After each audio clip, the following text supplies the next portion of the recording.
Will Arsenal go gung-ho and revenge to Southampton? That is the big question and why we are here onto this channel, which goes by the names of Rokani Media Football. How are you guys? And where are you watching us from? I go by the names of Rokani David. Smash the like button, comment and share. It looks like Arsenal is in one of the best modes that every player of Arsenal would love to be in, and every supporter of Arsenal would be in, because I really predicted this, and I'll always sound repetitive, but I predicted that Arsenal are really going to be title contenders. And how did I make this prediction? I made it before even the season ended, that is last season, and I said that this season, if Arsenal brings in 4 signings, they'll average 90 points. And right now, out of the possible 29 points, out of the possible 30 points, they've managed to collect 27, meaning that every 10 games, they might be dropping 3 points only, meaning that if at all they go onto that rate, they will only lose 3 games. Obviously, you get, 4 games. 4 games, meaning that they can win like 30 games. And obviously, winning 30 games is 90 points. And that is my prediction I made for Arsenal. And I believe they are going to come in through and really be one of those teams that people don't even think they would have made it to where they are. So today, I'm bringing you the preview of Southampton versus Arsenal. Remember, the last time Arsenal went ahead to play away at St. Mary's Stadium, they were beaten by 1-0. I remember there are those 3 consecutive games that they lost before they went ahead to beat Chelsea. And which other team in there? For they beat Chelsea. Which other team did they beat? I don't remember very well, but they beat Chelsea, they beat Manchester United, and then they really had to pray for Norwich to beat Spurs to see to it that they really go into the Champions League. But that was null and void. It never really happened because they had lost 3 games consecutively. Southampton, Brighton, and Newcastle. Those 3 games they lost consecutively costed them in there for you. And I believe they would have really done very well if at all they were in the Champions League, because there are players that Arsenal cannot sign when they're in the Champions League. And secondly, the Champions League really gets in a lot of money to a club which goes by names of Arsenal. And secondly, when Arsenal is in the Champions League, Adidas, their kit sponsor, gets them like £40 million more than the amount of money they get while they are not into the Champions League. So I 100% believe Arsenal is really working towards that. And obviously, to me, I don't see anywhere how Arsenal is not going to be into the Champions League next season. Whether they don't win the trophy, but I know they are really going to grab the second or first slot of the Premier League table. So Arsenal are on the Premier League table, and they are going to play their other game against Everton to make it 11, meaning that they are going to play this game of football when they know the results of their competitors. Man City, Tottenham, Chelsea, Manchester United, and Liverpool. Now one will say that, but Rokani, why are you including Manchester United and Chelsea? I'm including them for a reason that United is really one of those teams that is having 16 points. They're having 19 points. They're 8 points behind Arsenal, meaning that if they go ahead and really win their 11th game away in London at Stamford Bridge, United will be at 22 points, just 5 points behind Arsenal. You get? If Chelsea win their game against Manchester United, they're at 20 points. They'll be at 23 points, meaning that they'll be 4 points behind Arsenal, meaning that the threat is really coming nearer to Arsenal, meaning that the pressure is going to be accumulating more and more. And if Liverpool win their game, they will be how many points? Liverpool now has 16 points, not so? I think Liverpool has 16 points. Liverpool has how many points? Liverpool has 16 points. They win their game today against Nottingham Forest, of which I believe it's a must. They are going to be 8 points behind Arsenal, meaning that these games are really going to be so much determinant on what Arsenal is going to do on what Arsenal is going to do tomorrow at the St. Mary's Stadium. And obviously, the manager Mikel Arteta came out and told us about the players that are really available and those that are not available. The players you don't expect to see this game of football: Emily Smith-Rowe, who really got a surgery and is going to return in December. Zinchenko, expected to return, I think, by the end of next week, because the manager told us that he might play part into the remaining Arsenal fixtures before the World Cup break. And the other player I don't expect to see is Mohamed Elneny, who got really a knee injury, and he's returning after Christmas or after the World Cup. So those are the 3 players that Arsenal are not going to be with as they travel to St. Mary's Stadium. But the rest of the players are fit. Even Bukayo Saka, that most people really thought that he's away or is going to be away, he's physically fit because the manager told us that he's a variable for picks into this game of football. Now, before I jet into this, I think this is what most of you really want to know about the team which goes by the name of Arsenal. As we break down, how do we think Arsenal is going to stand in this game of football as they play against Southampton? Very important game. Arsenal winning it, even if the rest of the teams win, Arsenal will be 4 points ahead of Man City. You get? That is really something great for Arsenal to keep that stretch of points. Do you know why? Because it will be playing an advantage of Arsenal. If at all they play City and City beats Arsenal, Arsenal will still remain on top. If at all they really play City and they beat it, Arsenal will go 7 points clear ahead of Man City, meaning that Arsenal, if they keep on that rhythm, they can find themselves, I think, by February when they are 6 points or 7 points behind City or ahead of City. So that is what is so much meaningful to the side which goes by the names of Arsenal. Arsenal itself plays with the system of 4-2-3-1, 4 defenders, 2 midfielders in a double midfield pivot, though Thomas Partey plays so much of a single pivot. And then Granit Xhaka adds a lot to the attacking midfield. Then 3 attacking midfielders and 1 centre forward. Obviously, that's the system Mikel Arteta fancies to play with his team of Arsenal.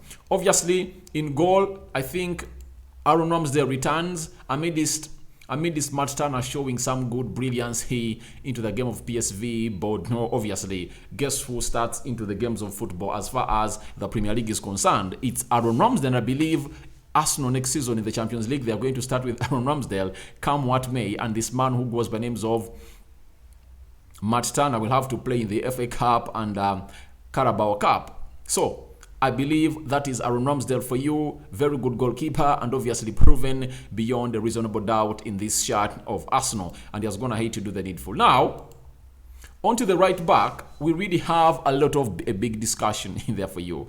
In that game of a team which goes by names of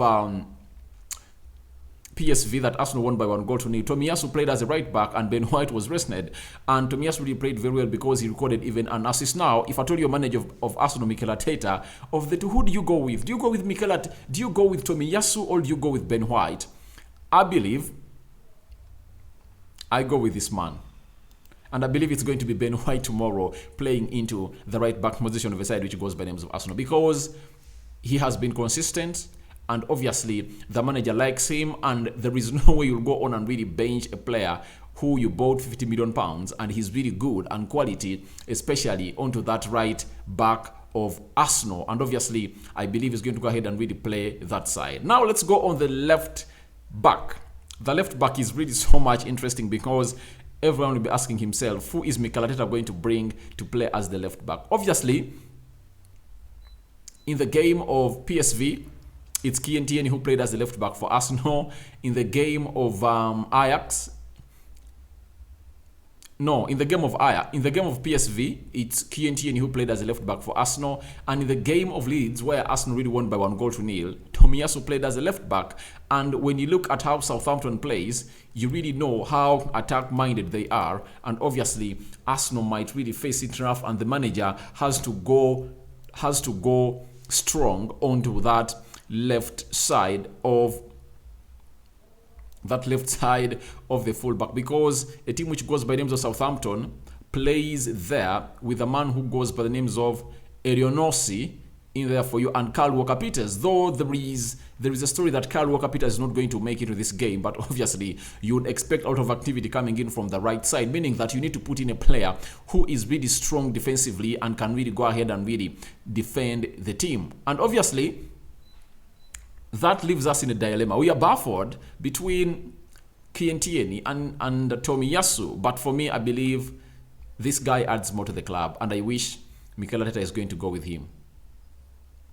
I believe Tomiyasu is going to play as the left back for a team which goes by names of Arsenal in that game of Southampton. Because, first and foremost, I think he's fully back from injury.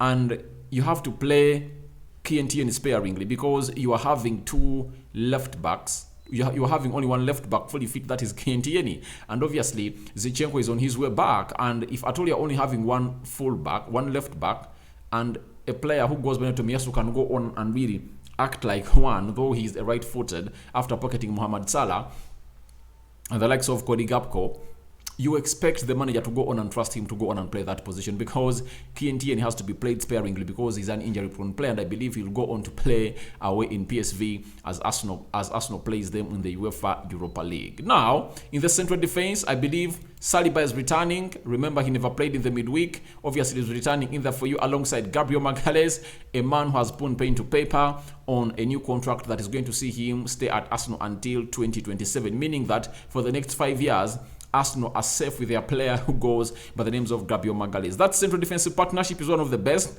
Like that of Lisandro Martinez and Rafael Varane. I believe the centre-back pairing of Saliba and Gabriel Magalhaes plus the centre-back pairing of Lisandro Martinez and Rafael Varane are the best two central defensive partnerships in the Premier League. You get? You can put in your best, but I believe the central defensive partnership of Manchester United and that of Arsenal are the best two central defensive partnerships into the Premier League. I don't know whether you agree with me, but for me, I believe they are in the fight. So that is the back four of Arsenal, and obviously we go to the double midfield pivot where Arsenal is going to be welcoming Thomas Partey, who played close to 20 minutes in the game of a team which goes by the names of PSV, and obviously Granit Xhaka, who played almost the entire minutes into that game of football. So I believe that double midfield pivot is coming in through, and obviously these two really complement one another very, very well. When you look at Granit Xhaka, is playing the best football of his life. No one has ever seen him play like this. And I think he's scoring goals for fun. He scored his third goal for Arsenal. Remember, his first goal was against a team which goes by the names of, I think it was Leicester City. Then he scored against Spurs. Then he went ahead to score against PSV. 3 goals for Granit Xhaka. Very much important player. Pivotal, and I think his leadership skills are also helping him to go on and really help this Arsenal side go ahead and really grind results in a manner that is really so much good in this Premier League season of 2022-2023. So that double midfield pivot is really going to be facing that midfield of a man who goes by the names of Ward-Prowse, Ainsley Maitland-Niles, who is on loan. I think he's not going to play, and I think the likes of Romeo are really going to come in through and really play into that central defensive midfield of a team which goes by the names of Arsenal, provided he really comes in back, and obviously they're really going to tussle it out with Ward-Prowse into that midfield. So it shows you that Thomas Partey and Granit Xhaka have to monitor Ward-Prowse a lot. They shouldn't really allow him to get into shooting positions because he has a good short range. His short range is really good and magnificent, and he can harm any team. You get? And secondly, Arsenal should avoid committing fouls on the areas near the 18 yards box area of their goal, because talk of set pieces, the guy known as Ward-Prowse is really great at really laying in set pieces. Even if he doesn't go in for a direct shot towards Aaron Ramsdale, he can really bring in a ball that is so much pinpointing and so much hard for defenders of Arsenal to defend, that can lead to the striker like Charlie Adams and Armstrong to come in and really nod that ball into the back of the net, and the likes of J. Aribo using their height to come in and really hurt Arsenal in those dead ball situations. So I believe Arsenal need to go on and really monitor Ward-Prowse a lot, because I believe he's the most man who is deadly. And there is the other guy known as, is it Alita? I think I've forgotten his name. He really scored against Chelsea. I've forgotten his name. That guy is really great. He is really great and plays very well in that midfield. So I believe Arsenal has a lot of things to watch about as far as they play a game of football of Southampton. Remember, Southampton, their previous game, they went away at Bournemouth and they really won that game, and it was Che Adams who scored in the 9th minute. So it looks like Southampton are really good at scoring into the early minutes of the game. So that shows you that this central defensive midfield partnership should really go ahead and really monitor Ward-Prowse, because Ward-Prowse is what Southampton does and what does it do in the game of football. That's it. He is the orchestrator of the system of a team which goes by name Southampton. So I believe these two really need to go ahead and really do the needful and really block him from really getting anywhere that creativity space. Now, the centre attack midfielder, Captain Fantastic, that is Martin Odegaard. He played very well against the side which goes by the names of Leeds. You know, he was responsible for that assist of Arsenal, where Bukayo Saka laid that ball into the corner. And obviously, in the game of a team which goes by the names of PSV, he was responsible for releasing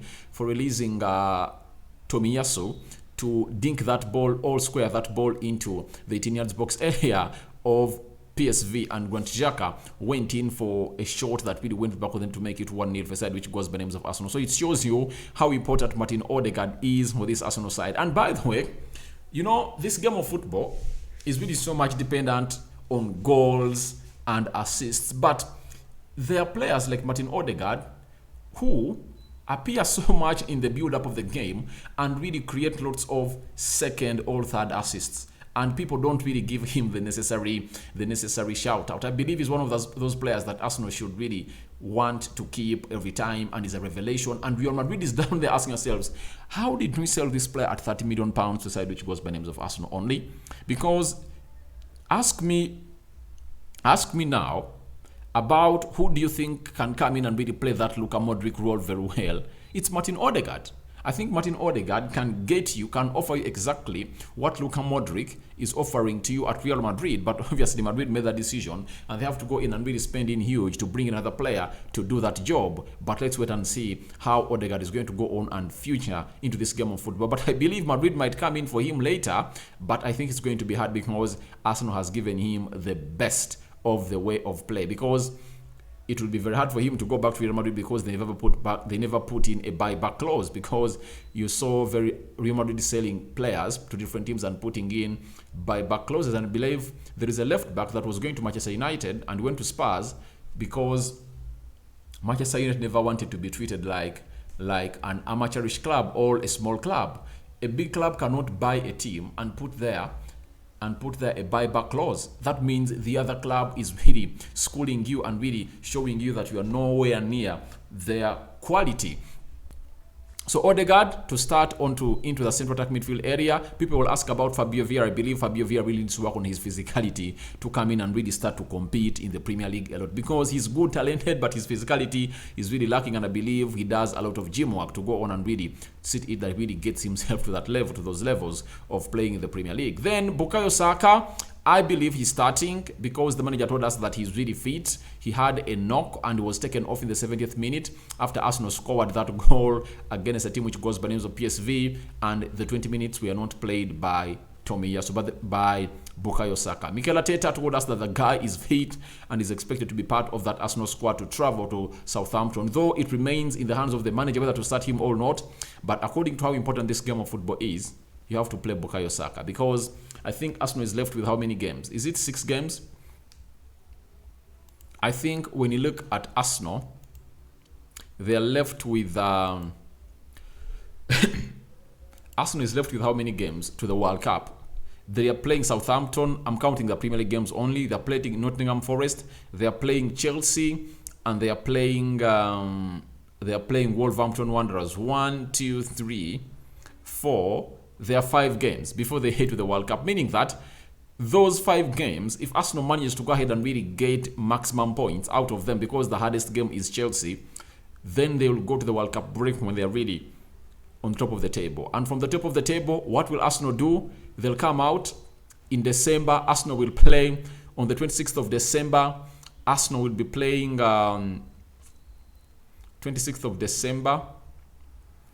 Arsenal will be playing West Ham. 31st, they're playing Brighton, and 2nd, they'll be playing Newcastle, meaning that Arsenal can even sign in a player before the end of the year, and that player can come and help them in the game of Newcastle on the 2nd. And obviously, they're playing Spurs on the 14th of January and United on the 21st of January. So it shows you that if Arsenal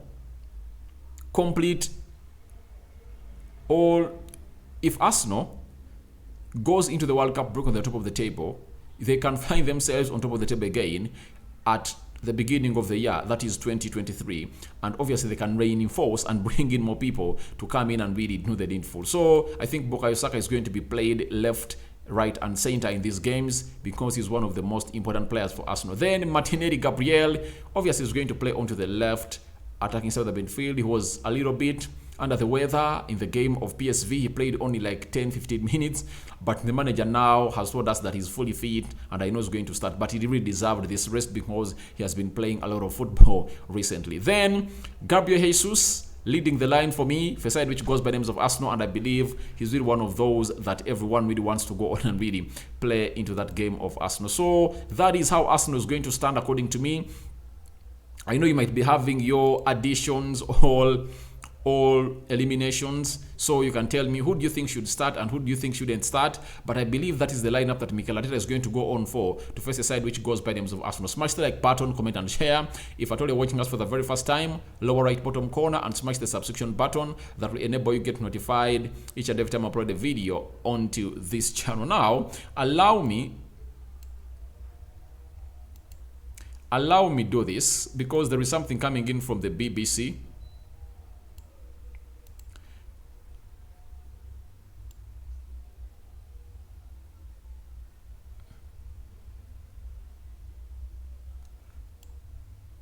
There is something coming in from the BBC that I really want you to watch, all know, and it's all about what we call the head-to-head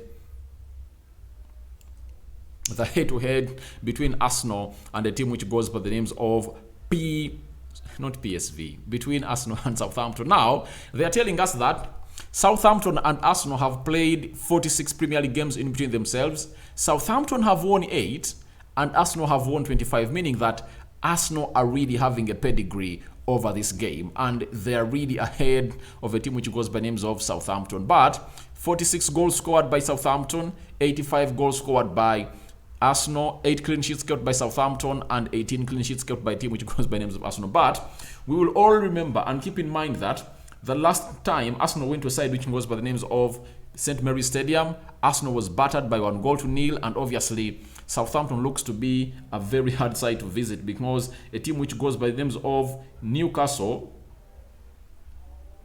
a team which goes by the names of Chelsea suffered there by 2-1, and they were ahead, and Southampton came out and really beat them by 2-1. Then Manchester United won Southampton by 1-0, but Southampton was so much dominant in there for you. The good thing is that United really had a very good defense, and the beauty of Arsenal is that they also have a very good defense that they can really go ahead and really rely on as far as this game of football is concerned. So I believe Southampton can come and put in a fight, but I believe Arsenal is always one of those teams that has shown us that even when in the worst situation this time round, they don't drop tools and they don't drop the guards. They go ahead and really get those points that are really well deserved. And I want to see this time round Arsenal going ahead to score very many goals. I want to see Arsenal score like 2 or 3 goals like they started the season, because Arsenal started the season firing in goals, but as the season is going on, Arsenal is really scoring very few goals, and they are winning their games of football in the margin of 1 goal. Remember, their first game